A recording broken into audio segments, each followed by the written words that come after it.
A little diversion right now. We're going to talk to the formally declared House Minority Leader, Patricia Morgan, who's announced she's running for governor. Congratulations. Thank you. We always give big points for people who jump in the arena, who take on the big issues. Talk a little bit about why you're running for governor. I think right now our state's on the wrong path, and I'm confident I have solutions. I've been in the House of Representatives now for 7 years. I've been on the Budget Committee or the Finance Committee for 5. I know the budget. I think where the waste is, where we can squeeze things out, make government more efficient for the folks. And God, we need it. We need it really badly here in Rhode Island. Well, as your poll as our poll. And we give you great credit too. I mean, you're one of the feistiest, I think that's the right term we use internally, feisty, on taking on issues, and you're relentless on issues. Yeah, I have a backbone, I think is what you want to say. I have a backbone, and I think when good people sit and say nothing, we get more of the same. And the same for Rhode Island has been a very stagnant economy. Our gross state product is growing at 1%. The nation is growing at 3%. It should tell you right away we're doing something wrong here in Rhode Island, and we can't keep adhering to the status quo. We actually have to take on the hard challenges, and we have to say let's clean it up. Everyday hardworking Rhode Islanders need us to make a better business climate here so they have better lives. Revenue numbers came out from Department of Administration, missed targets today for September over September. Job numbers were down 3,500, 3,700 for the month of, I think those were August or September's numbers. Massachusetts, in comparison, on the jobs numbers were up almost 10,000.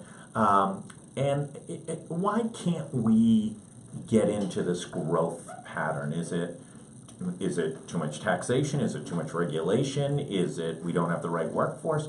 What's the issue? Yes, and yes. Yeah. Right? Yeah, you got it. We've actually layered on bad policies on our economy now for decades.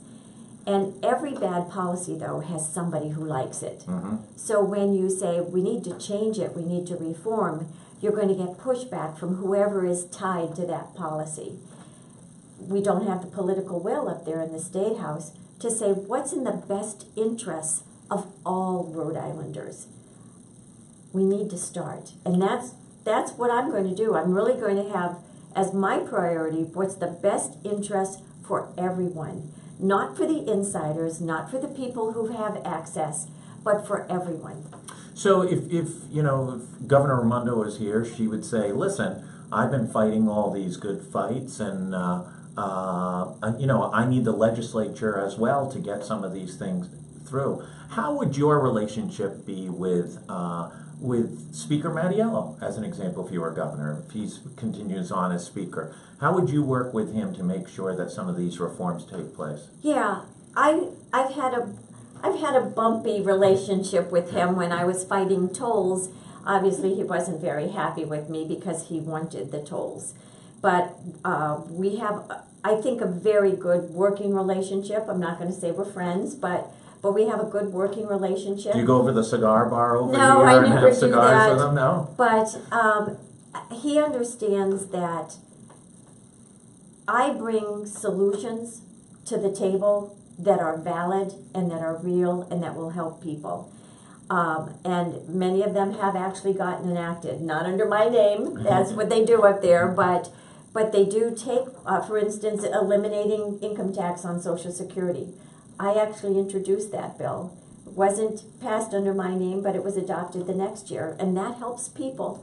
When you help people, when you keep more money in their wallets, they buy things in the economy. That primes the pump. Right. So one of the challenges I think you're going to have is you've got a crowded primary. Mm-hmm. And Cranston Mayor Alan Fung is expected to announce tomorrow afternoon, I believe. And I think Joe Trillo has already announced, but it's somewhat hard to. Sure what he's done. Former state representative and colleague of yours. How are you different from those two? I'm a policy wonk, be honest with you. You know, I go to conferences, I read articles all the time, I try to get on websites and find out what other states are doing, best practices, because I see other states thriving, like Massachusetts, like Kentucky, like Indiana. There's all kinds of really good ideas out there that I think we should be using here. So I read, I study, I propose the things in my role as a legislator. I am dealing with things at the state level. Right. Alan Fung has done a decent job as a Cranston mayor, but he hasn't. I haven't heard him talk about state level issues. Governor is for the state. Let's talk about some issues. POSOX proposal. It changes a little bit every day, depending on if it comes before you. Where are you on the proposal now? Although Seth Magaziner's thrown a little curveball into it, saying it's actually going to be more expensive.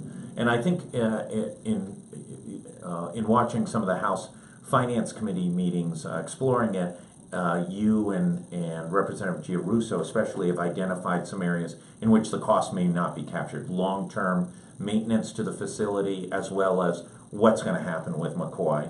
So those two things, I think others have identified the issue of what the remediation costs are, even if you were to put the location there. So, and then Magaziner says the financing costs are probably underestimated. So let's just call it $100 million project for purposes. Or more. A yay or nay on that?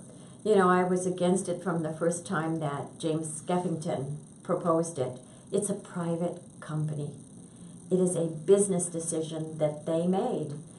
And now they want the taxpayers to assume the liability and the jeopardy for it. No, we don't do that for other private companies. Why should we do it for the ball field? Listen, they made that decision. They can do whatever they want with their own money. Just stop asking the taxpayers. We need that money for other things in our state, not for a ball field. Now, I'd like them to stay.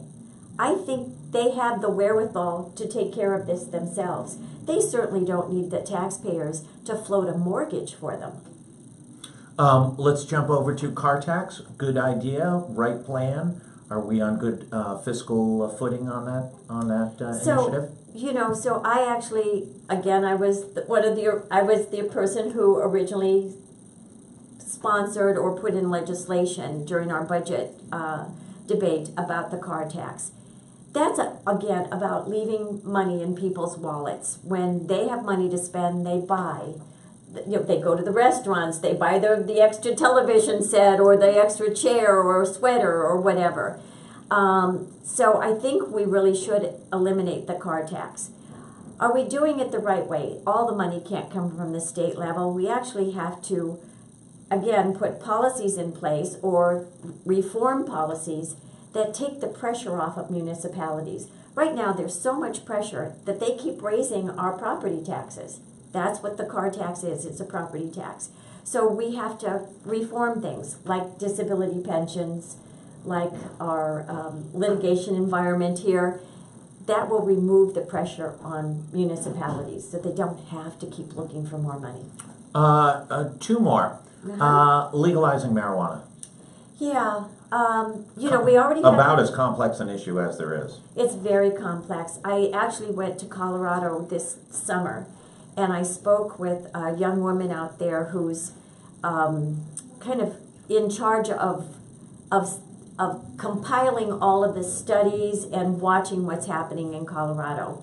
And I said, okay, you know, Rhode Island is thinking about legalizing. And she said, now she's in the midst of it. Right. She said, don't do it now. Yeah. There's so much to study. They don't know yet. They haven't worked out all of the kinks.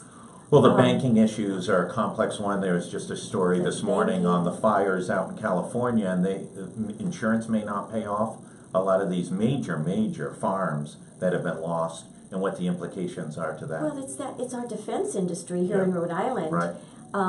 They are looking for workers. And they have people come in to take to get, they've offered them jobs, but they have to do a drug test. Pass the drug test. and they can't. Yeah. So they are having a hard time getting workers. I'm afraid that if we legalize marijuana, they'll have even more trouble. So there's a lot of ramifications. We shouldn't be guinea pigs. We know Massachusetts is Right. going to go. Colorado is studying it. Let them work out the bugs, and then we can think about it. Give some thought on, we're facing some significant budget shortfalls. Yes. Do you have any ideas on what we need to do in the short term? I mean, we're looking at, even after these potentially early retirements, maybe furloughs, but there's probably still, 10 or $15 million that's not going to reach. Do you have any suggestions on where this budget should make some cuts? Yeah, I do. So I'm not a fan of the early retirement. I think you know that. I think it was Governor Dupree tried it. I think Governor Almond or Sunland did it. Sunland, Almond, and Kacheri. it actually hurt our pension plan. You hurt the pension plan. It means the state has to give more money into the pension plan for the annual required contribution. So I don't think we should be going down that road. Now, I've been trying to get personnel figures from Governor Raimondo since last January. I'm hoping I get it by this January. So much for transparency. But as I'm looking at it right now, it appears to me that she has increased our payroll costs by about 40 to 50 million. So let's start there. Yeah. Right? She's really expanded that. We've got drug czars, we've got videographers, we've got a ton of communication specialists. But then there's waste. I mean, I highlighted waste at the Convention Center Authority a couple of years ago. Absolutely. Kate Nagel, you were a reporter, Right. came in and reported on that. That's $25 million a year that we shouldn't have to be paying.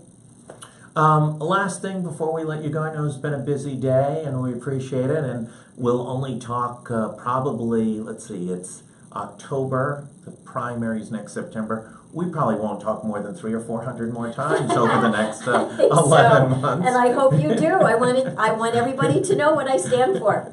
I used to work for John Chafee, and when a press conference was building and the reporters were coming in with their cameras, he'd say, oxygen. Yeah. What should people know as a final word today about Patricia Morgan being the next governor of Rhode Island? I'm a really hard worker. I think people know that. I'm persistent. I am a fiscal conservative, which is why I consider myself a Republican. I'm always crunching numbers. I'm trying to figure out what it costs and how we can do it for less. I will be the same person when I'm governor. I will watch your money carefully, and I will make sure that every bit of value is squeezed out of it so we take less from you. My job, I think, is to reignite, to reinvigorate our economy. And I'm not going to do it by giving more of your money away in corporate welfare. I'm going to do it by reforming from the bottom up, right? Setting a really good foundation here, taking away the bad policies, cutting the red tape, and allowing our small businesses, our homegrown businesses, to grow. You're going to be my number one priority. You, your future, your families. Appreciate it very much. Stay right here. We're going to take a 1-second break. We'll be back with the money man, Gary Sass. He'll be jingling with all the money in his pockets. We're going to take a 1-minute break, and we'll be right back. Thanks so much.